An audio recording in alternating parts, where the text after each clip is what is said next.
علیکم ورحمۃ اللہ وبرکاتہ۔ اور بیٹیوں کی خدمت کرنے کے ساتھ اللہ کریم جنت عطا کرتے ہیں۔ بیٹوں کی خدمت کرنے کے ساتھ جنت کا وعدہ نہیں ہے، بیٹیوں کی خدمت ان کی پرورش کرنے کے ساتھ جنت کا وعدہ کیا ہے۔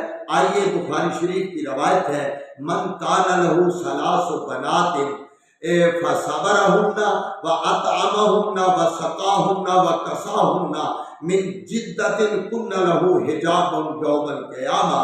آقا نے فرمایا جس کی 3 بیٹیاں ہوں تو اس نے اس کو کھلایا، پلایا، پہنایا، اچھا پہنایا، اچھی تربیت کی، اور وہ بیٹیاں قیامت کے دن وہ اس کے لیے جہنم سے پردہ اور آڑ بن جائیں گی۔ اور ایک روایت اور لیجئے، امی عائشہ رضی اللہ تعالی عنہا ایک دن تشریف فرما تھی تو امی عائشہ رضی اللہ عنہا کے پاس ایک عورت آئی، اس کے ساتھ 2 بیٹیاں تھیں، 2 بیٹیاں اس کے ساتھ تھیں۔ انہوں نے کھانے کے لیے سوال کیا، امی عائشہ رضی اللہ عنہا نے 3 کھجوریں تھیں وہ ان کو دے دی۔ انہوں نے جب 3 کھجوریں لی، اس والدہ نے ایک کھجور ایک بیٹی کو دے دی اور دوسری کھجور دوسری بیٹی کو دے دی۔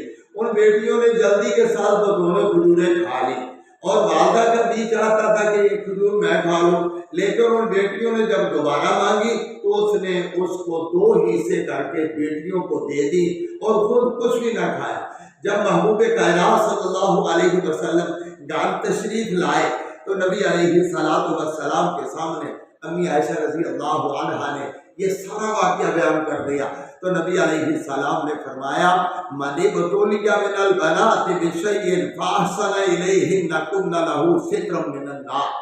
آقا علیہ السلام نے فرمایا پیاری عائشہ، جو بیٹیوں کی وجہ سے آزمایا گیا، مرد ہو یا عورت، تو پھر اس نے ان کی اچھی تربیت کی اور وہ بیٹیاں اس کے لیے جہنم سے آڑ بن جائیں گی، جہنم سے وہ ان کو بیٹیاں بچا لیں گی۔